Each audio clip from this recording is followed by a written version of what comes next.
ಎಲ್ರಿಗೂ ನಮಸ್ಕಾರ. ನಮ್ಮ ಚಾನಲ್ MG ಲರ್ನಿಂಗ್ ಹಬ್ಗೆ ಎಲ್ರಿಗೂ ಸ್ವಾಗತ. ಸೊ ಪ್ರೀವಿಯಸ್ ಸೆಷನ್ ಅಲ್ಲಿ ಎಲೆಕ್ಟ್ರಿಕ್ ಚಾರ್ಜಸ್ ಅಂಡ್ ಫೀಲ್ಡ್ಸ್ ಚಾಪ್ಟರ್ದು ಇಂಪಾರ್ಟೆಂಟ್ ಕ್ವಶನ್ಸ್ ಅಂಡ್ ಆನ್ಸರ್ ನ ಡಿಸ್ಕಸ್ ಮಾಡಿದ್ದು. ಸೊ ಆ ವಿಡಿಯೋ ಏನಾದ್ರೂ ನೋಡಿಲ್ಲ ಅಂದ್ರೆ ಕೆಳಗಡೆ ಡಿಸ್ಕ್ರಿಪ್ಷನ್ ಅಲ್ಲಿ ಹಾಕಿರ್ತೀನಿ, ನೋಡ್ಕೊಳ್ಳಿ. ಸೊ ಈ ಸೆಷನ್ ಅಲ್ಲಿ ಈ ಚಾಪ್ಟರ್ದು ಇಂಪಾರ್ಟೆಂಟ್ ನ್ಯೂಮರಿಕಲ್ ಟೈಪ್ಸ್ ಪ್ರಾಬ್ಲಮ್ ನ ಡಿಸ್ಕಸ್ ಮಾಡೋಣ, ಓಕೆನಾ? ಸೊ ಜಾಸ್ತಿ ಟೈಮ್ ವೇಸ್ಟ್ ಮಾಡೋದೆಲ್ಲ ಬೇಡ, ಇಂಟ್ರೊಡಕ್ಷನ್ಗೆ we will start the session quickly. So ನನ್ನ ಹೆಸರು ಬಂದು Maruti Gowda. I am a physics lecturer and I am best at what I do, that is teaching physics. Okay, let us start then.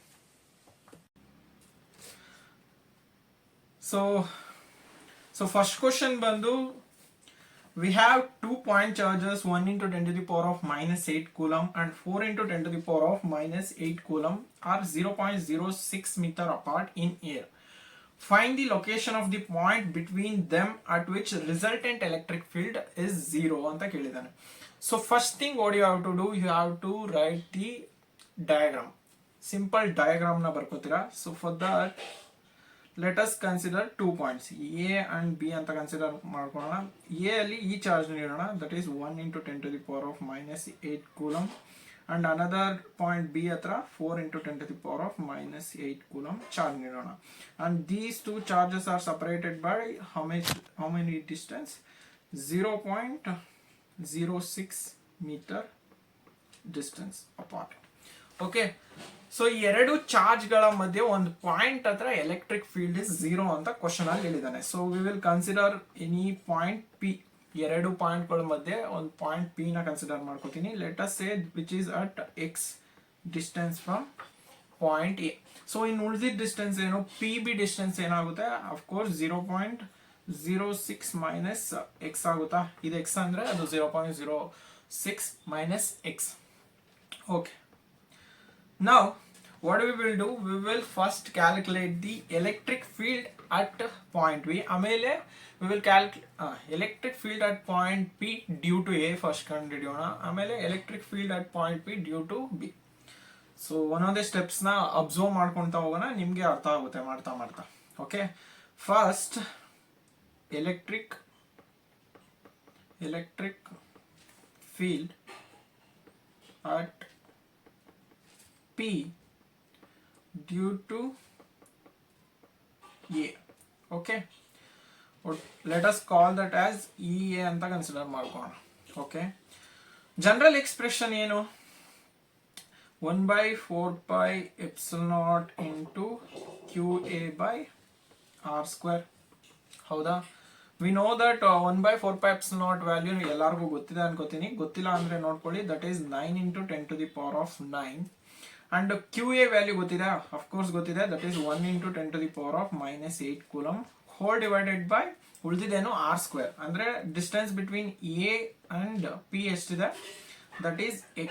So this will become X square. So we will get 9 into 10 to the power of 9 minus 8 will be ಏನಾಗುತ್ತೆ, 10 to the power of 1. So it will be 90 by X square ಅಂತ ಬರ್ಕೋದಾ. Okay, good. Now similarly electric field short form ಅಲ್ಲಿ ಬರಿತಾ ಇದ್ದೀನಿ, ಅರ್ಥ ಮಾಡ್ಕೊಳ್ಳಿ. electric field at P due to B, same thing. Then let us call it as EB ಅಂತ consider ಮಾಡ್ಕೋಣ. this will be 1/4πε0. QB ಎಷ್ಟಿದೆ, QB value ಏನು ಕೊಟ್ಟಿದ್ದಾನೆ, that is 4 into 10 to the power of minus 8. 4 into 10 to the power of minus 8 coulomb whole divided by distance between P and B. P ಮತ್ತೆ B ಗೆ ಎಷ್ಟು distance ಇದೆ, that is 0.06 minus x whole square. So ಇದನ್ನ solve ಮಾಡಿದ್ರೆ ಏನಾಗುತ್ತೆ, again 9 into 10 to the power of 9 into 4 into 10 to the power of minus 8 whole divided by 0.06 minus x whole square. So EB will be, so 9 4s ಎಷ್ಟಾಗುತ್ತೆ, 36 into 10 whole divided by 0.06 ನ 6 into 10 to the power of minus 2 ಅಂತ ಬರ್ಕೋತಾ ಇದ್ದೀನಿ, into minus x whole square. This will be 360 whole divided by 6 into 10 to the power of minus 2 minus x whole square. So you can call this as equation number 1 and this can be equation number 2. So ಈಗ direction ಬರ್ದಿಲ್ಲ ಅಲ್ಲ ಇದ್ರದ್ದು, so direction ಬರ್ಕೊಂಡ್ಬಿಡಿ. So point A is positive, then electric field at point V will be away from A na, correct?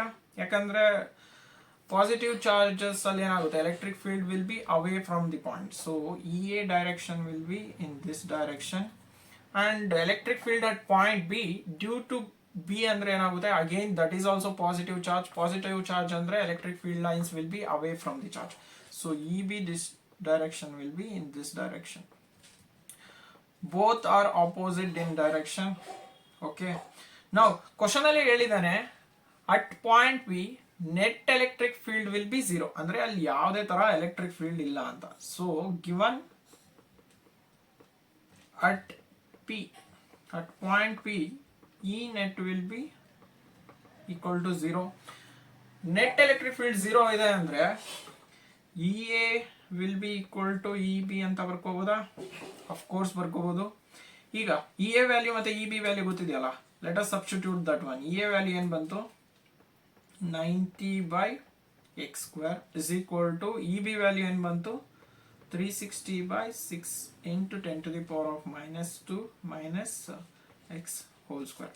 Okay, ಈಗ ಉಳಿದಿರೋದೇನು, just simplification ಮಾಡ್ಕೊಳ್ಳೋಣ ಇವಾಗ. This can be written as 6 into 10 to the power of minus 2 minus x whole square whole divided by x square is equal to 360 by 90. This one gets cancelled out, ಉಳಿದಿದೇನು 36 by 9. So ಇದನ್ನು simplify ಮಾಡ್ಕೋತೀನಿ ಅಂದ್ರೆ 9×4 you will get 4. So ಈ ಕಡೆ ಇಲ್ಲಿ ಎರಡರದ್ದು numerator ಮತ್ತೆ denominator ಎರಡು square ಇರೋದ್ರಿಂದ ಎರಡು ಸ್ಕ್ವೇರ್ನ ರೈಟ್ ಹ್ಯಾಂಡ್ ಸೈಡ್ಗೆ ಸೆಂಡ್ ಮಾಡ್ಬೋದಾ? ಸೆಂಡ್ ಮಾಡಿದ್ರೆ ಏನು ಬರುತ್ತೆ, 6 to 10 to the power of minus 2 minus x by x that will be equal to, ಈ ಕಡೆ ಕಳಿಸಿದ್ರೆ ಏನಾಗುತ್ತೆ, ರೂಟ್ ಆಗುತ್ತೆ. Root 4 will be value is 2. So ಈಗ ಇದನ್ನ ಸಿಂಪ್ಲಿಫೈ ಮಾಡ್ಕೊಂಡ್ರೆ 6 into 10 to the power of minus 2 minus x is equal to x ನ right hand ಸೈಡ್ಗೆ ಸೆಂಡ್ ಮಾಡಿದ್ರೆ ಏನಾಗುತ್ತೆ, this will B 2x. Okay, so just simplification ಅಷ್ಟೇ, ನಾನೇನು ಮಾಡ್ತಿಲ್ಲ ಇಲ್ಲಿ. ಸೊ ಮೈನಸ್ ಎಕ್ಸ್ ನ ರೈಟ್ ಹ್ಯಾಂಡ್ ಸೈಡ್ ತೊಗೊಂಡೋದ್ರೆ 3x ಆಗುತ್ತೆ. This will be 6 into 10 to the power of minus 2. x value will be 6 by 3 into 10 to the power of minus 2, that will be 3 1s are 3 2s are. So 2 into 10 to the power of minus 2 meter. So x na I can write it as 0.02 meter antanu barkobodu. So this is the answer. See, ಇದೇ method ಅಲ್ಲಿ ನಿಮಗೆ question ಕೇಳಿದ್ರೆ just values change ಇರುತ್ತೆ, distance value change ಇರ್ಬೋದು ಅಥವಾ charges value change ಇರ್ಬೋದು, method will be same. ಇದೇ method use ಮಾಡಿಕೊಂಡು ನೀವು ಈ ಪ್ರಾಬ್ಲಮ್ನ ಸಾಲ್ವ್ ಮಾಡ್ಬೋದು. ಓಕೆ, ಇದು ಕಂಪ್ಲೀಟ್ ಆಗಿದ್ರೆ let us move on to next question ಕಡೆ ನೋಡೋಣ. ಸೊ ನೆಕ್ಸ್ಟ್ ಕ್ವಶನ್ ಬಂದು 2 point charges 9 microcoulomb 3 microcoulomb are placed at the vertices A and B of right angle triangle ABC respectively.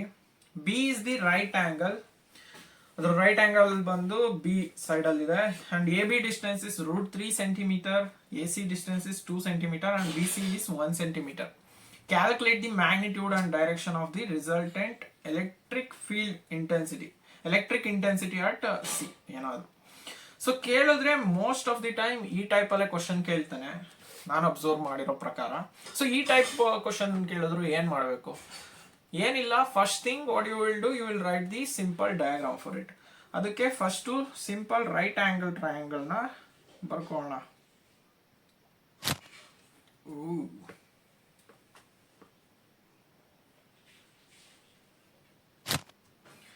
This is our simple right angle triangle ABC naming ಮಾಡ್ಕೊಂಡಿದ್ದೀನಿ. ಎಗೆ value ಕೊಟ್ಟಿದ್ದಾನ, that is 9 microcoulomb. B value is 3 microcoulomb. AB distance this is 90 degree. Okay, AB value ಎಷ್ಟಿದೆ, √3 cm. AC value is 2 centimeter and BC value is 1 centimeter. What do we need to calculate? Magnitude and direction of resultant electric field intensity. Electric field intensity at C find out ಮಾಡಬೇಕು. So ನಿಮಗೆ ಗೊತ್ತಿರೋ ಪ್ರಕಾರ just write down electric field at C due to A. So ಇದನ್ನ EA ಅಂತ ಬರ್ಕೋಬೋದಾ? So formula ನಮ್ಗೆ ಆಗ್ಲೇ ಗೊತ್ತಿದೆ, that is 1/4 epsilon naught into QA by AC whole square. This is the general formula. ಇದು ಮ್ಯಾಗ್ನಿಟ್ಯೂಡ್ ಬರ್ಕೋತಾ ಇದೀನಿ, ಫಸ್ಟ್ ಡೈರೆಕ್ಷನ್ ಬರ್ಕೊಳ್ಳೋಣ ಆಮೇಲೆ.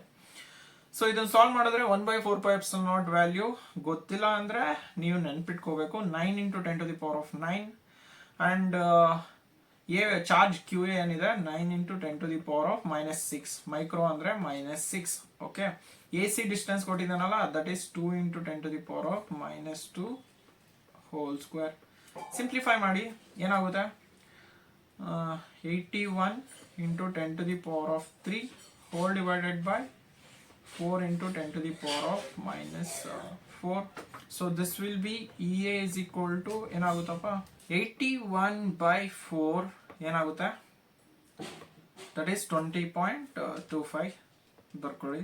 20.25 into 10⁻⁻4 denominator ಇಂದ numerator ಕಳಿಸಿದ್ರೆ it will become +4 + 3 will be 10⁻⁷ Newton per coulomb. So SI unit ಹಾಕೋದನ್ನ ಮರಿಬೇಡಿ, important, very very important. ಎಷ್ಟೊಂದು ಹುಡುಗರು SI unit ಹಾಕೋದನ್ನ ಮರ್ತು ಬಿಟ್ಟಿರ್ತೀರ, ಅದರಲ್ಲೇ 1 ಮಾರ್ಕ್ಸ್ ಹೋಗ್ಬಿಡುತ್ತೆ. ಸೊ ನೋಡ್ಕೊಳ್ಳಿ, ಆ ತಪ್ಪನ ಮತ್ತೆ ಮಾಡಬೇಡಿ. ಇವಾಗ ಡೈರೆಕ್ಷನ್ ನೋಡೋಣ. ಇದಕ್ಕೆ ಇದ್ರ ಡೈರೆಕ್ಷನ್ ಏನಾಗುತ್ತೆ, electric field at C due to A ಅಂದ್ರೆ, so plus A charge plus ಆಗಿರೋದ್ರಿಂದ electric field lines will move away from the point. So EA direction ಹೇಗೆ ಬರುತ್ತೆ, it will be like this. Similarly ಈಗ EB direction ಸಹ ಬರೆದ್ರೆ, EB ನೂ ಸಹ plus ಇದೆಯಾ, +3 ಮೈಕ್ರೋ ಕೂಲಂಬ್ ಇರೋದ್ರಿಂದ again electric field will be moving, field lines will be moving away from the point. That will be EB direction will be in this direction.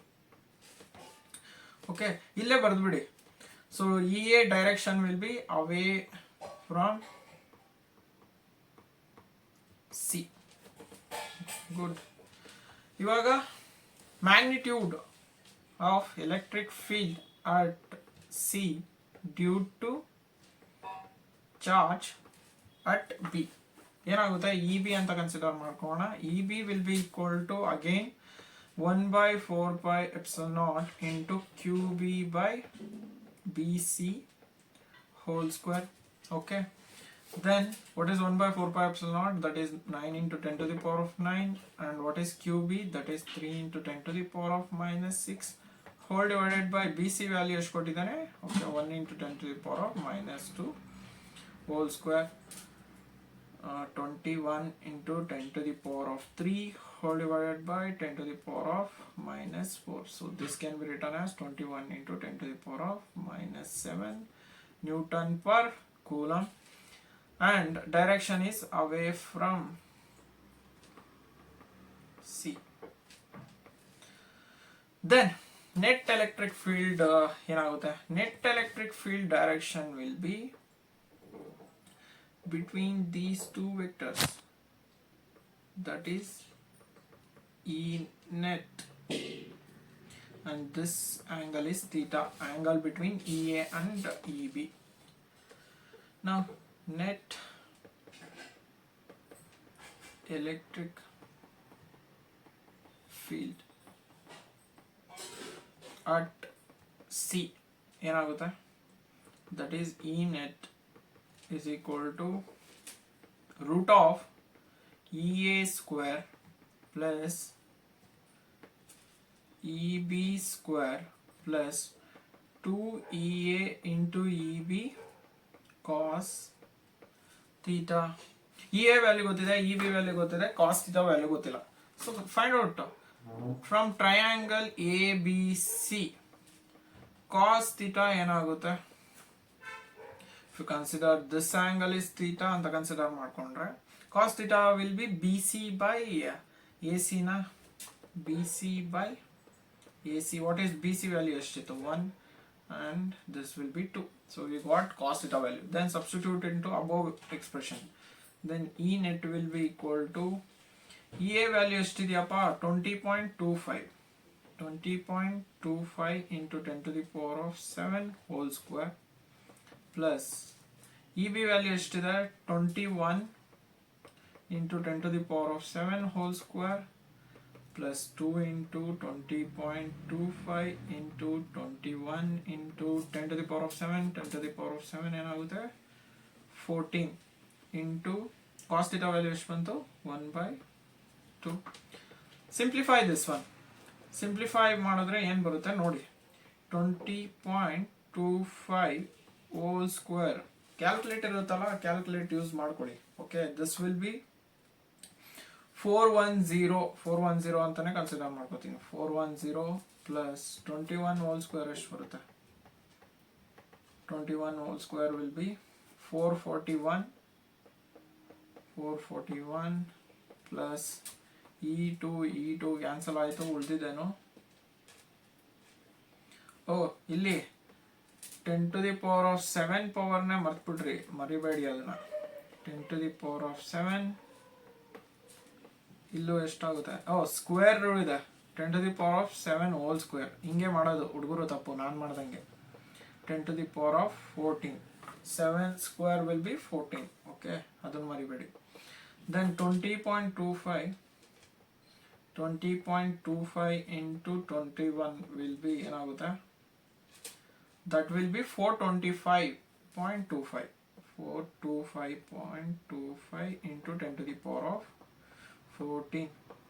So ಎಲ್ಲದರಲ್ಲೂ 10 to the power of 14 common ಇರೋದ್ರಿಂದ you can take common and add all this.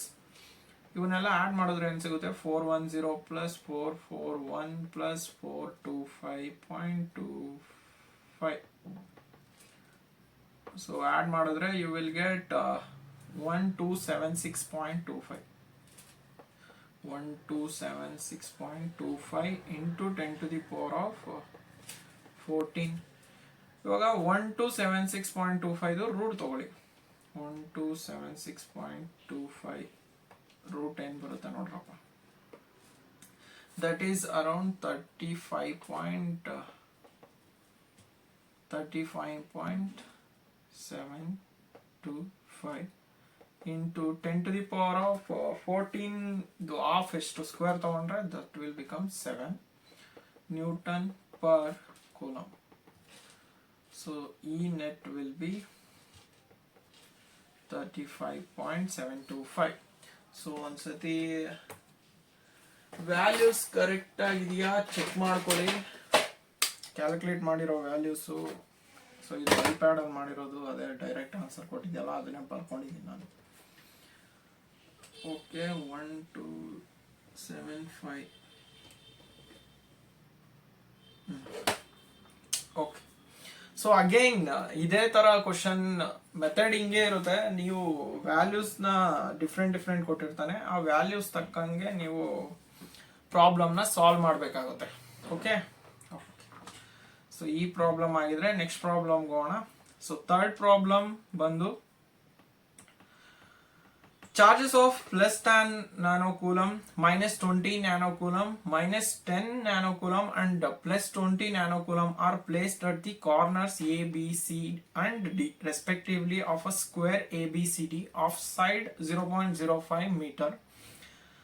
So calculate the resultant force on the charge at D. ಕೇಳಿದಾನೆ so ಏನು ಹೇಳಿದೆ ನಾನು first you will write simple diagram ಒಂದು simple ಡಯಾಗ್ರಾಮ್ನ ಬರ್ಕೊಳ್ಳಿ.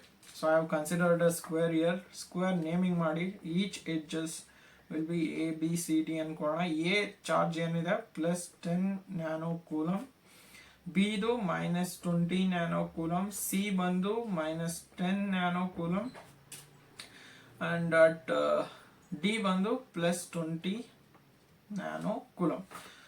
So ಇಲ್ಲಿ resultant force ಮಾತ್ರ ಕೇಳಿದಾನೆ, ಡೈರೆಕ್ಷನ್ ಕೇಳಿಲ್ಲ. ಈ ತರ ಕ್ವಶನ್ ಅಲ್ಲಿ ಏನಾದ್ರು ಸ್ಪೆಸಿಫೈ ಮಾಡಿದ್ರೆ ನೀವು ಇಲ್ಲಿ ಕ್ವಶನ್ ಅಲ್ಲಿ ಸ್ಪೆಸಿಫೈ ಮಾಡೋ, ಆನ್ಸರ್ ಅಲ್ಲಿ ಸ್ಪೆಸಿಫೈ ಮಾಡೋ ಅವಶ್ಯಕತೆ ಇಲ್ಲ ಡೈರೆಕ್ಷನ್ಗಳನ್ನ. ಸೊ ನಾವು ಡೈರೆಕ್ಷನ್ಗಳನ್ನ ಇವಾಗ ಬಿಟ್ಬಿಡೋಣ, ಜಸ್ಟ್ ಮ್ಯಾಗ್ನಿಟ್ಯೂಡ್ ಕಂಡುಹಿಡಿಯೋದಕ್ಕೆ ಮಾತ್ರ ನೋಡ್ಕೋಣ. ಇದ್ರಲ್ಲಿ ನಮಗೆ ಈ ಡಿಸ್ಟೆನ್ಸ್ ಕೂಡ ಬೇಕು, diagonal distance between B and D. Okay, each side distance ಎಷ್ಟು ಕೊಟ್ಟಿದ್ದಾನೆ, 5 × 10⁻⁻2 ಮೀಟರ್ ಅಂತ ಬರ್ಕೊಳ್ಳೋಣ, 0.05. So each side will be 5 × 10⁻⁻2, 5 × 10⁻⁻2, 5 × 10⁻⁻2 metre. ಅದನ್ನ ಮರಿಬೇಡಿ. What will be B D then? B D ಏನಾಗುತ್ತೆ, B D whole square, Pythagoras ಥಿಯರಮ್ನ ಯೂಸ್ ಮಾಡ್ಕೊಳ್ಳಿ. This will be 25 × 10⁻⁻2 plus 25 × 10⁻⁻2 -2 whole square ತಾನೇ ಇದು. ಹೋಲ್ ಸ್ಕ್ವೇರ್ ಅಂದ್ರೆ this will be -4, this will be -4. So you will get BD is equal to √50 × 10⁻⁻2. What is √50?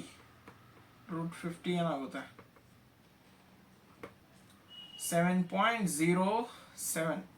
So BD will be 7.07 × 10⁻⁻2 metre. ಇಲ್ಲಿ ಬರ್ಕೊಂಬಿಡಿ, confuse ಯಾಕೆ ಮಾಡ್ಕೊಳ್ಳೋಣ. 07 × 10⁻⁻2 metre. Okay, first electric field at, we will calculate electric field at D due to A. Electric field force ಕೇಳಿರೋದು ಅವನು, force ನೋಡ್ಕೊಳ್ಳಪ್ಪ ಇದನ್ನ, force at D due to A. So ಅದನ್ನ FAD ಅಂತ ಬರ್ಕೊಳ್ಳೋಣ.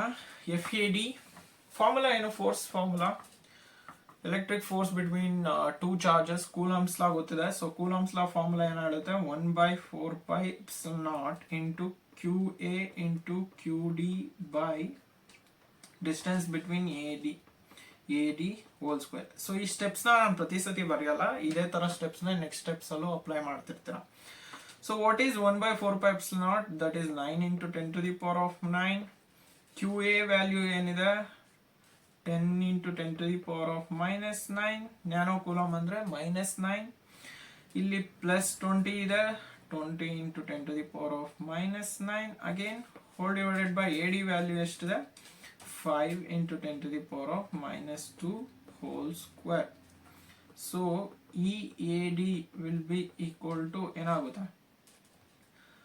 so you calculate 18 0 0 ಇಲ್ಲೊಂದು cancel ಆಗುತ್ತಾ. So ಉಳಿಯೋದು 10⁻⁻9 whole divided by 5 5s 25 × 10⁻⁻4. So ಇದನ್ನ ಸಿಂಪ್ಲಿಫೈ ಮಾಡ್ಕೊಂಡ್ರೆ 1800 ಡಿವೈಡೆಡ್ ಬೈ 25 ಏನು ಬರುತ್ತೆ, 72 × 10⁻⁻5. ಫೋರ್ಸ್ ಅಲ್ವಾ ಕಂಡುಹಿಡಿದಿರೋದು, force newton. 72 × 10⁻⁻5 newton. Okay, now similarly force at D due to next charge B, FBD ಅಂತ ಬರ್ಕೋಣ. ಸೊ ಫಾರ್ಮುಲಾ ಬಂದು same, 1/4πε0 Q1 Q2 by whole square, distance whole square.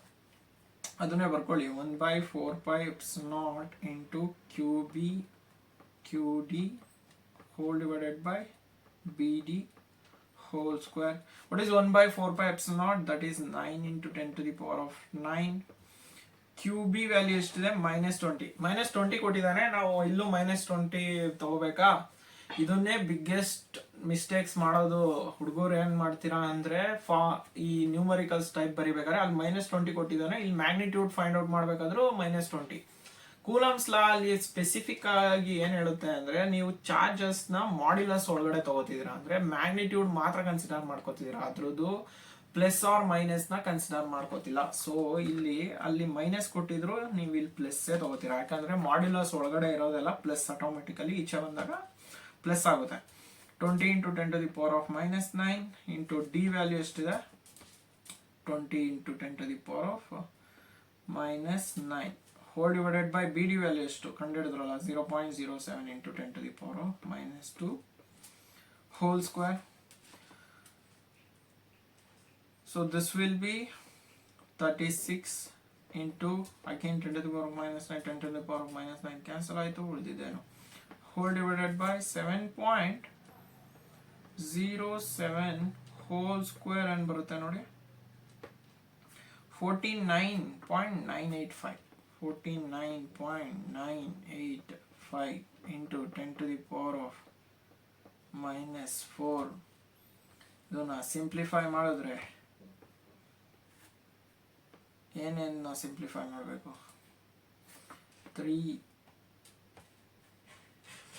3600 whole divided by 49.985 will be 72 again 72 into 10 to the power of minus 5 Newton. This is FBD. Now what is the charge of C at C due at D due to C. Now force at D due to C, that is FCD ಅಂತ ಬರ್ಕೋಣ. So formula ಒಂದು 1/4 into QC into QD whole divided by CD whole square ಆಗುತ್ತೆ. 1/4 value ನಮ್ಗೆ ಆಗಲೇ ಗೊತ್ತಿದೆ 9 into 10 to the power of 9. QC value ಎಷ್ಟು ಕೊಟ್ಟಿದ್ದಾನೆ -10 ಇದೆ. ಸೊ ಮ್ಯಾಗ್ನಿಟ್ಯೂಡ್ ಅಲ್ಲಿ ಬರ್ಕೊಂಡ್ರೆ 10 into 10 to the power of -9 into D value ಎಷ್ಟಿದೆ 20 into 10 to the power of -9 whole divided by distance is 5 into 10 to the power of -2 whole square.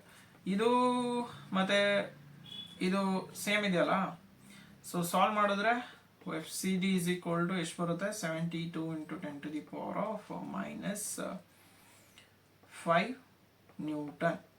Good. ಇವಾಗ observe ಮಾಡಿ FAD FBD FCD value ಎಲ್ಲ same ಇದೆಯಾ? FAD is equal to FBD is equal to FCD ಅಂತ ಬರ್ಕೋಬಹುದು. ಇವಾಗ net force at D will be vector sum of FAD, FBD and FCD. That is F net will be equal to root of FAD whole square plus FBD whole square plus FCD whole square. ಇದು formula net force ಕಂಡುಹಿಡಿಯೋದು. ಗೊತ್ತಿಲ್ಲ ಅಂದ್ರೆ ನೋಡಿ revision ಮಾಡಬೇಕಾದ್ರೆ ಫಾರ್ಮುಲಾಸ್ನ. So FAD is equal to FBD is equal to FCD ಇದೆ ಅಂದ್ರೆ ನಾನು ಇದನ್ನ ಡೈರೆಕ್ಟ್ ಆಗಿ 3FAD whole square ಅಂತ ಬರ್ಕೋಬಹುದು. So this will become √3 into FAD. √3 value ಎಷ್ಟು? √3 ವ್ಯಾಲ್ಯೂ ಎಷ್ಟು? 1.7321 into FAD ವ್ಯಾಲ್ಯೂ ಎಷ್ಟು ಗೊತ್ತಿದೆ ನಮಗೆ 72 into 10 to the power of -5. then F net ಏನಾಗುತ್ತೆ? F net will be equal to multiply 1.732 into 72, that will be 124.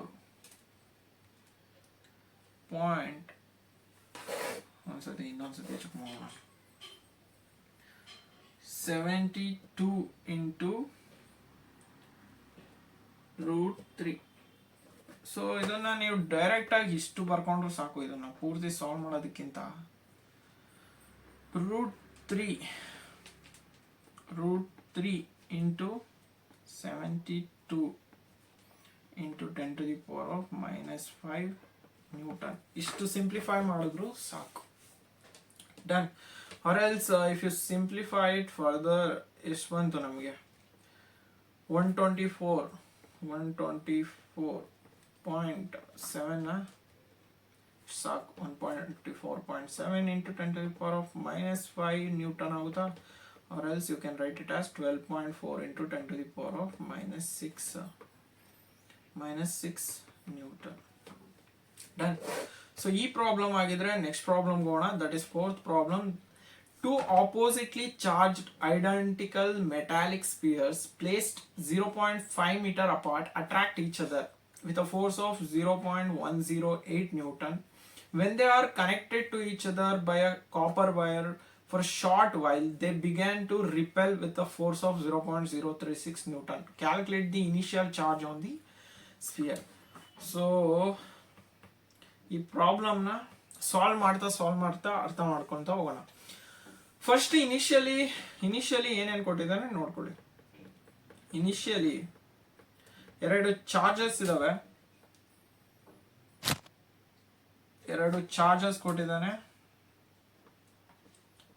ಎರಡು spear, metallic spears ಕೊಟ್ಟಿದ್ದಾನೆ.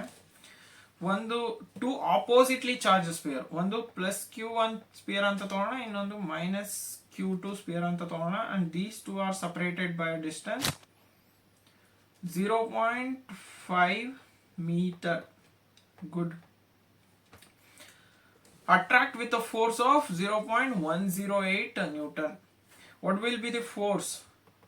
Force ಏನಾಗುತ್ತೆ, ಇವೆರಡರ ಮಧ್ಯೆ ಇರೋ ಫೋರ್ಸ್ ಏನು ಬರುತ್ತೆ, using coulombs law we will get 1/4 pi epsilon naught into Q1 Q2 modulus ಇರುತ್ತೆ ನೆನಪಿರ್ಲಿ by r square.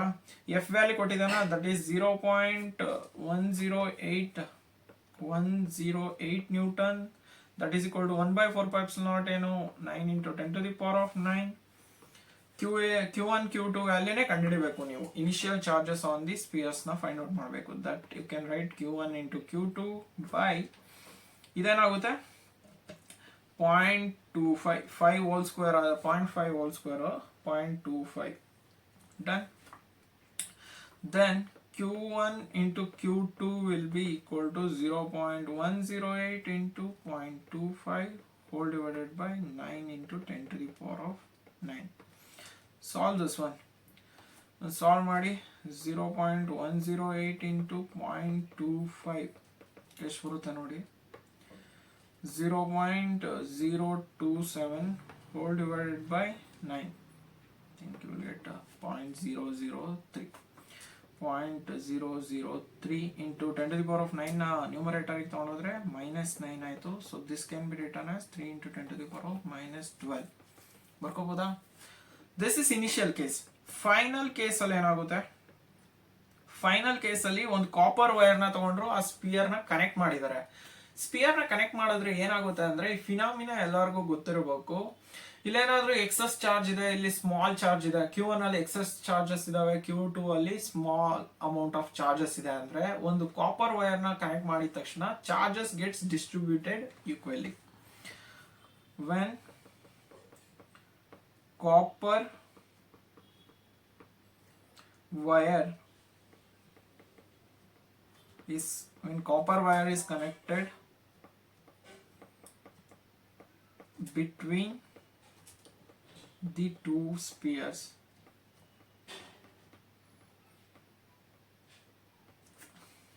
then charges get distributed equally in each sphere. Okay, so net charge ಏನಾಗುತ್ತೆ ಹಾಗಾದ್ರೆ? Net charge you can calculate using formula Q1 plus Q2 by 2. So Q2 negative ಇದೆಯಲ್ಲ, so take down Q2 as negative here. Q1 minus Q2 by 2. Then ಅವ್ನು ಕೊಟ್ಟಿದ್ದಾನೆ ಒಂದು copper wire ನ ತಗೊಂಡಾದ್ಮೇಲೆ they began to repel each other with a force of 0.06. So force ಕಂಡುಹಿಡಿಯೋಣ. ಇವಾಗ finally ಏನಾಗುತ್ತೆ, 1/4 pi epsilon naught ವ್ಯಾಲ್ಯೂನ 9 into 10 to the power of 9 ಅಂತಾನೆ consider ಮಾಡ್ಕೊಳ್ಳೋಣ. and the net charge will be q into q, that will be q square ಆಗುತ್ತೆ, and distance change ಆಗಿಲ್ಲ, that is same, that is 0.25. the force ಎಷ್ಟಿದೆ 0.036 Newton. ಇವಾಗ q square will be 0.036 into 0.25 whole divided by 9 into 10 to the power of 9. Solve ಮಾಡೋಣ ಇದನ್ನ. 0.036 into 0.25 0.25 will be, solve ಮಾಡಿದ್ರೆ 0.09 whole divided by 9 ಎಷ್ಟು ಬರುತ್ತೆ, that will be 1 into 10 to the power of minus 12. okay, then q value, q square is 1 into 10 to the power of minus 12, q value will be 1 into 10 to the power of minus 6, q value will be 10 to the power of minus 6 ಆಯಿತು. ಇವಾಗ what is q, q value ಏನು ಇಲ್ಲಿ ಗೊತ್ತಿದೆ ಅಲ್ಲ, ಇಲ್ಲಿ ಬರ್ಕೊಂಡಿದ್ದೀನಲ್ಲ, q is nothing but q1 minus q2 by 2 is equal to 1 into 10 to the power of minus 6. then q1 minus q2 will be equal to 2 into 10 to the power of minus 6. ಇದನ್ನು equation 2 ಅಂತ ತಗೊಳ್ಳಿ, ಇದನ್ನ equation 1 ಅಂತ ತಗೊಳ್ಳಿ. so equation 2 ಬಂದು q1 minus q2 is equal to 2 into 10 to the power of minus 2, and we know that from equation 1 q1 into q2 will be equal to 3 into 10 to the power of minus 12. ಇಷ್ಟು ಬರುತ್ತೆ ನಿಮಗೆ. ಇದನ್ನೇ ಹೇಗೆ solve ಮಾಡೋದು, simple, ಈಗ ನೀವೇ simplification ಮಾಡ್ಬೇಕಷ್ಟೇ. ಈಗ next one ಬಂದು, ಸೊ ಇದನ್ನ q2 is equal to 3 by q1 into 10 to the power of minus 12 ಅಂತ ಬರ್ಕೋಬೋದಾ. ಈಗ ಇದನ್ನ ಅಬೋವ್ ಈಕ್ವೇಶನ್ ಅಲ್ಲಿ ಸಬ್ಸ್ಟಿಟ್ಯೂಟ್ ಮಾಡಿದ್ರೆ, ಈಕ್ವೇಶನ್ 2ಗೆ ಸಬ್ಸ್ಟಿಟ್ಯೂಟ್ ಮಾಡಿದ್ರೆ ಏನಾಗುತ್ತೆ, q1 minus 3 into 10 to the power of minus 12 whole divided by q1 is equal to 2 into 10 to the power of minus 6 ಆಯ್ತಾ, ಇದು equation 2. so this will be q1 square minus 3 into 10 to the power of minus 12, that will be equal to 2 into 10 to the power of minus 6 into q1. so you can write it as q1 square, left hand side ತಗೊಂಡ್ಬಂದ್ರೆ 2 into 10 to the power of minus 6 q1 minus 3 into 10 to the power of minus 12 is equal to 0. you got a quadratic equation. quadratic equation solve ಮಾಡೋಕ್ಕೆ ಎರಡು method ಇದೆ. So root ನ find out ಮಾಡಬೇಕು. So ಇದರಲ್ಲಿ second method ನ use ಮಾಡಿ, ಏನು formula method ನ ಯೂಸ್ ಮಾಡಿಕೊಂಡೆ ಸಾಲ್ವ್ ಮಾಡಬೇಕು, ಯಾಕೆಂದ್ರೆ ಹಾಗೆ ಇದು ಸಿಂಪ್ಲಿಫೈ ಆಗಲ್ಲ. ಸೊ ಫಾರ್ಮುಲಾ ಮೆಥಡ್ ಏನು ನಮಗೆ ಗೊತ್ತಿರೋ ಫಾರ್ಮುಲಾ ಅದನ್ನ ಬರ್ಕೊಳ್ಳಿ. x is equal to minus b plus or minus root of b square minus 4ac whole divided by 2a. ಈ ಫಾರ್ಮುಲಾ ಅಪ್ಲೈ ಮಾಡಿಕೊಂಡು ಸಾಲ್ವ್ ಮಾಡಿ. ಸೊ ಫಾರ್ಮುಲಾ ಅಪ್ಲೈ ಮಾಡಿದ್ರೆ q1 will be equal to minus b value ಏನು, minus plus ಆಯಿತು 2 into 10 to the power of minus 6 plus or minus b square will be 4 into 10 to the power of minus 12 minus 4 into a value is 1, c is 3 into 10 to the power of minus 12 whole divided by 2 into 1. Solve ಮಾಡಿಕೊಂಡ್ರೆ solve ಮಾಡಿ ನೋಡಿ. So 4 into 10 to the power of minus 12, this is minus 3 ಅಲ್ಲ, ನೋಡ್ಕೊಳ್ಳಿ minus 3 ಅಂದರೆ this will be plus 12 into 10 to the power of minus 12 whole divided by 2.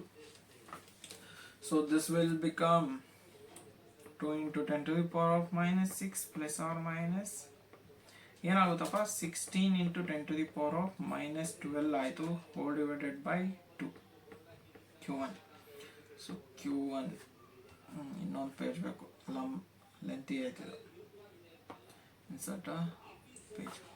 So q will be 2 into 10 to the power of minus 6 plus or minus what is root 16, that is 4 into 10 to the power of minus 12 half ಅಂದರೆ minus 6 whole divided by 2. 2ನ common ತಗೊಂಡ್ರೆ ಉಳಿಯೋದೇನು cancel ಆಗುತ್ತೆ numerator ಮತ್ತು denominator ಅಲ್ಲಿ 2. This will be 2 into 10 to the power of minus 6 whole divided by 2. So first one, no, q1 will be equal to 10 to the power of minus 6 plus 2 into 10 to the power of minus 6. So ಮತ್ತೆ ಇಲ್ಲಿ 2 ಬರ್ಕೊಂಡಿದ್ದೀನಿ ನೋಡ್ಕೊಳ್ಳಿ. So this will be 3 into 10 to the power of minus 6 coulomb, or you will get q1 is equal to 10 to the power of minus 6 minus 2 into 10 to the power of minus 6 minus 1 into 10 to the power of minus 6 coulomb. So idagala first charge will be the answer. q1 ಬಂತು, q2 find out ಮಾಡೋದು ಹೆಂಗೆ? ಇಲ್ಲಿದೆಯಲ್ಲ, ಯಾವ್ದಾದ್ರು use ಮಾಡ್ಕೊಳ್ಳಿ. q2 will be 3 by q1 into 10 to the power of minus 6 or minus 12. Minus 12. Minus 12 andre this will be 3 by 3 into 10 to the power of minus 6 into 10 to the power of minus 12. So this will be 1 into 10 to the power of minus 6 coulomb. ಈ value negative ತಗೋಬಹುದು. So we got q1 has 3 into 10 to the power of minus 6 coulomb and q2 will be minus 1 into 10 to the power of minus 6 coulomb. This is the answer. So lengthy ಇದೆ problem, but practice ಮಾಡ್ತಾ ಹೋದ್ರೆ simplify ಆಗುತ್ತೆ. Practice ಮಾಡಲೇಬೇಕು. Practice ಆಗಿಲ್ಲ ಅಂದರೆ ಏನೂ ನಡೆಯಲ್ಲ. So final problem ಇದೊಂದು ನೋಡ್ಬಿಟ್ಟು ಈ ಸೆಷನ್ನ ವೈಂಡ್ ಅಪ್ ಮಾಡೋಣ. ಅಗೇನ್ ನಾನು ಜಸ್ಟ್ ಮೆಥಡ್ಸ್, ಡಿಫ್ರೆಂಟ್ ಮೆಥಡಲ್ಲಿ ಬರೋ ನ್ಯೂಮರಿಕಲ್ ಪ್ರಾಬ್ಲಮ್ಸ್ನ ಸಾಲ್ವ್ ಮಾಡಿಸ್ತಿರೋದು. ಇದೇ ಬರುತ್ತೆ ಅಂತ ನಾನು ನ್ಯೂಮರಿಕಲಲ್ಲಿ ಹೇಳೋಕ್ಕಾಗಲ್ಲ, ಬಟ್ ಇದೇ ಮೆಥಡಲ್ಲಿ ಬರುತ್ತಾ? ಹೌದು, ಇದೇ ಮೆಥಡಲ್ಲೇ ಕ್ವಶನ್ಸ್ಗಳನ್ನ ಕೇಳ್ತಾನೆ. ಅದಕ್ಕೋಸ್ಕರನೇ ಇಂಪಾರ್ಟೆಂಟ್ ಮೆಥಡ್ಸ್ನ ತೊಗೊಂಡು ಅದರಲ್ಲಿ ಕೆಲವೊಂದು ಪ್ರಾಬ್ಲಮ್ನ ಸಾಲ್ವ್ ಮಾಡ್ತಿದ್ದೀನಿ. ವ್ಯಾಲ್ಯೂಸ್ ಚೇಂಜ್ ಮಾಡ್ಕೊಡ್ಬೋದು, but method will be same. ನೀವೆಷ್ಟು ಪ್ರಾಬ್ಲಮ್ಸ್ನ ಸಾಲ್ವ್ ಮಾಡ್ತಿರೋ ಅಷ್ಟೇ ಐಡಿಯಾ ಸಿಗುತ್ತೆ, ಈಗಲೇ ಹೇಳ್ತಿದ್ದೇನೆ. ಸೊ ಲಾಸ್ಟ್ ಪ್ರಾಬ್ಲಮ್ ಬಂದು 4 charges plus q plus 2q plus 3q and plus 4q are placed at the corners of the square ABCD of side 0.1 meter respectively. The electric field is at the center of the square is 5.1 into 10 to the power of 3 nano Newton per coulomb. Find q. Again charge ಕೇಳಿದಾನೆ. Direction ಬಗ್ಗೆ ಏನು ಮಾತಾಡಿಲ್ಲ ನಾವು. Direction ಬಗ್ಗೆ ಮಾತಾಡೋದೇ ಬೇಡ, just magnitude ಮಾತ್ರ consider ಮಾಡ್ಕೊಳ್ಳೋಣ. ಇರೋ ಪ್ರಾಬ್ಲಮ್ ಅಲ್ಲಿ ಕನ್ಫ್ಯೂಷನ್ ಯಾಕೆ? ಜಸ್ಟ್ ಮ್ಯಾಗ್ನಿಟ್ಯೂಡ್ ಮಾತ್ರ ಕನ್ಸಿಡರ್ ಮಾಡ್ಕೊಂಡು ಸಾಲ್ವ್ ಮಾಡ್ಕೊಳ್ಳೋಣ. ಫಸ್ಟ್ ಏನ್ ಮಾಡಬೇಕು ಅಂತ ಹೇಳಿದ್ರೆ, ನಿಮಗೆ ಸಿಂಪಲ್ ಡಯಾಗ್ರಾಮ್ನ ಬರ್ಕೊಳ್ಳಿ. A B C D side ಏನಿದೆ 0.1 ಮೀಟರ್ 0.1 ಮೀಟರ್ 0.1 ಮೀಟರ್ 0.1 ಮೀಟರ್ ಬರ್ಕೊಳ್ಳಿ. ಇಲ್ಲಿ ಡಯಾಗೋನಲ್ ಅವಶ್ಯಕತೆ ಇದೆಯಾ? ಡಯಾಗೋನಲ್ ಅವಶ್ಯಕತೆ ಇದೆ, ಯಾಕಂದ್ರೆ electric field at the centre ಕೇಳಿದಾನೆ. ದಿಸ್ ಸೆಂಟರ್ನ ಓ ಅಂತ ತಗೋಣ. ಓಕೆ, ಎ ಅಲ್ಲಿ ಪ್ಲಸ್ ಕ್ಯೂ ಚಾರ್ಜ್ನ ಇಡೋಣ, ಬಿ ಅಲ್ಲಿ ಪ್ಲಸ್ 2q ಚಾರ್ಜನ್ನ ಇಡೋಣ, ಸಿ ಅಲ್ಲಿ ಪ್ಲಸ್ 3q ಚಾರ್ಜನ್ನ ಪ್ಲೇಸ್ ಮಾಡೋಣ, ಡಿ ಅಲ್ಲಿ ಪ್ಲಸ್ 4q ಚಾರ್ಜ್ನ ಪ್ಲೇಸ್ ಮಾಡೋಣ. Now we have to calculate the net electric field at O. First electric field at O due to A ನ ಕ್ಯಾಲ್ಕುಲೇಟ್ ಮಾಡಿ. Let us call this as E A ಅಂತ consider ಮಾಡ್ಕೋಣ. Constant 1/4πε0 is constant ಅಲ್ಲ, ಅದನ್ನ K ಇಂದಾನೆ ಬರ್ಕೋತೀನಿ. And charge ಏನಿದೆ Q whole divided by, and this distance will be, this distance calculate ಮಾಡಲಿಲ್ಲ. If this is 0.1, this is 0.1, Pythagoras ಥಿಯರಮ್ನ use ಮಾಡಿಕೊಂಡು ಸಾಲ್ವ್ ಮಾಡಿ. 0.1 whole square plus 0.1 whole square whole square, this will be 0.02 ಬರುತ್ತೆ. ಇದನ್ನ √2 into 10 to the power of -1 ಅಂತ ಬರ್ಕೋದು. So whole distance is √2 into 10 to the power of -1 metre. ಇದು √2 into 10 to the power of -1 metre ಆದ್ರೆ this half distance ಎಷ್ಟು ಬರುತ್ತೆ? That will be √2/2 into 10 to the power of -1 meter. Or else you can write AO distance. Idu AC distance. AO distance na you can also write it as √2/2 into 10 to the power of -1 ಇದೆಯಲ್ಲ, ಇದನ್ನ ನೀವು 1/√2 into 10⁻⁻1 ಅಂತನಾದರೂ ಬರ್ಕೋಬೋದು. ಹೆಂಗೆ sir? ಹೆಂಗೆ ಅಂದರೆ 2ನ ನಾನು √2² ಅಂತಲೂ ಬರ್ಕೋಬೋದಾ? Square root cancel ಆದರೆ again 2ನೇ ಬರುತ್ತೆ, ಅದಕ್ಕೋಸ್ಕರ ಹಾಗೆ ಬರ್ಕೊಂಡಿದ್ದೀನಿ. ಈ ರೂಟು ಕ್ಯಾನ್ಸಲ್ ಆಗಿ ಉಳಿಯೋದೇನು √2, ಅದಕ್ಕೋಸ್ಕರ ಹಾಗೆ ಬರ್ಕೊಂಡಿರೋದು. Okay, very good. ಎ ಸ್ಕ್ವೇರಲ್ಲಿ ಎ ಸೇಮ್ ಇದ್ರೆ ಬಿ ಒನು ಸೇಮು, ಸಿ ಒನು ಸೇಮು, ಡಿ ಒನು same. So this will be AO². AO value ಎಷ್ಟು ಬಂತು ನಮಗೆ? 1/√2 ಇಂಟು 10⁻⁻1 ಅಲ್ವಾ? KQ/10⁻⁻1/√2 whole square. Therefore AA will be equal to √2 whole square ಆದರೆ 2 ಬರುತ್ತೆ. ಸೊ ಅದನ್ನು ಡಿನಾಮಿನೇಟರ್ ತೊಗೊಂಡೋದ್ರೆ KQ/10⁻⁻2. ಇದನ್ನ 2 ಇಂಟು 10⁻⁻2ನ ನ್ಯೂಮರೇಟರಿಗೆ ತೊಗೊಂಡೋದ್ರೆ +2 ಇಂಟು KQ ಅಂತ ಬರ್ಕೋಬೋದಾ? Let us call this as equation now. Similarly electric field at O due to B ಏನಾಗುತ್ತೆ? EB will be equal to K into charge ಎಷ್ಟಿದೆ? 2Q. Very good. 2Q whole divided by distance is same. Again we will get 10⁻⁻1 √2 into whole square ಆಗುತ್ತಾ? ಇದನ್ನೇನಂತ ಬರ್ಕೋಬೋದು? 2Q into 2 into 10⁻+2. ಇದನ್ನ ಮೇಲ್ಗಡೆ ತಗೊಂಡೋದ್ರೆ ಅಷ್ಟೇ ಬರುತ್ತೆ into K. This will be 4KQ into 10⁻2. Let us call this as equation number 2. This is ಏನಾಯ್ತು? Wait. Sorry. Okay. So SI unit ಬಂದು newton per coulomb. ಅದನ್ನ ಮರೆಯೋದನ್ನ ಬಿಡಬೇಡಿ. Again similarly electric field at O due to C. ಈ C ಏನಾಗುತ್ತಪ್ಪ? K into charge ಎಷ್ಟಿದೆ C ಅಲ್ಲಿ? 3Q. ಇದನ್ನ ನ್ಯೂಮರೇಟರ್ ಅಲ್ಲಿ ಸೇಮ್ ವ್ಯಾಲ್ಯೂನ ಏನಂತ ಬರ್ಕೋದು? 2 into 10⁻2. So this will be 6 into 10⁻2 KQ. Let us call this as equation number 3. SI unit is Newton per coulomb. Similarly, electric field at O due to D will be ED is equal to K into ಎಷ್ಟಿತ್ತು? 4Q into 2 into 10⁻2. Direct ಆಗಿ ಬರೀತಾ ಇದ್ದೀನಿ. This will be 8 into 10⁻2 KQ Newton per coulomb. Let us call this as equation number 4. Then net electric field at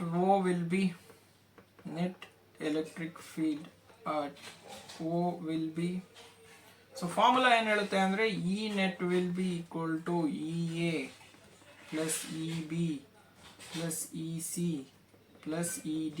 magnitude find out ಮಾಡ್ತಿದ್ದೀರಾ ಅಂದರೆ simply add all those. Okay, ಏನು ಬರುತ್ತೆ ಅಲ್ಲಿ? KQ ಕಾಮನ್ನ ಎಲ್ಲದಕ್ಕೂ ಅದನ್ನ ಕಾಮನ್ ಇರೋದನ್ನ ಈಚೆ ತಗೊಂಬಿಡಿ. EA ವ್ಯಾಲ್ಯೂ ಎಷ್ಟು ಬಂದಿತ್ತು ನಮಗೆ? 2 ಪ್ಲಸ್ ನೋಡ್ಕೊಳ್ಳಿ ಫಸ್ಟು ಏನು ಬರೀತಿದ್ದೀನಿ ಅಂತ. 4 ಪ್ಲಸ್ 6 ಪ್ಲಸ್ 8 ಇಂಟು 10⁻2 KQ. ಇಷ್ಟು ಕಾಮನ್ ಇತ್ತಾ? Very good. ಈ ನೆಟ್ ವ್ಯಾಲ್ಯೂ ಕೊಟ್ಟಿದ್ದಾನೇನಪ್ಪ? Net electric field at centre is 5.1 into 10⁻9. ಬರ್ಕೊಳ್ಳಿ, 5.1 ಇಂಟು 10⁻3. ಇಷ್ಟು ಆ್ಯಡ್ ಮಾಡಿದ್ರೆ ಎಷ್ಟು ಬರುತ್ತೆ ನಿಮಗೆ? 20 into 10⁻2. K is constant, that is 1/4πε0. Value ಎಷ್ಟಾಗುತ್ತೆ? 9 ಇಂಟು 10⁻9. ನಾವು ಕ್ಯಾಲ್ಕುಲೇಟ್ ಮಾಡಬೇಕಾಗಿರೋದು Q. ಸೊ Q ಏನಾಗುತ್ತೆ? 5.1 into 10⁻3 whole divided by 20 into 10⁻2 into 9 into 10⁻9. ಇದನ್ನ ಸಾಲ್ವ್ ಮಾಡಿದ್ರೆ ಏನು ಬರುತ್ತೆ? 5.1 by 9 into 20 is 180. So you will get 0.028 or something, or else if you simply solve it you will get around 1 into 10⁻⁻9 ಸಿಗುತ್ತೆ. ಅದನ್ನು 1 nano coulomb ಅಂತ ಬರ್ಕೊ. Charge value will be 1 into 10⁻⁻⁻. power of -9 you will get at the end. Done. So this is it. Session ಇಷ್ಟ ಆಗಿದೆ ಅಂತ ಅನ್ಕೋತೀನಿ. ಏನಾದರೂ doubts ಇದ್ದರೆ ಕಮೆಂಟ್ ಸೆಷನಲ್ಲಿ ಹಾಕಿ, I will definitely reply. Okay, ಇಷ್ಟು ಹೇಳ್ತಾ ಈ ಸೆಷನ್ನ ಮುಗಿಸ್ತಾ ಇದ್ದೀವಿ. Thank you. All the best for your exams.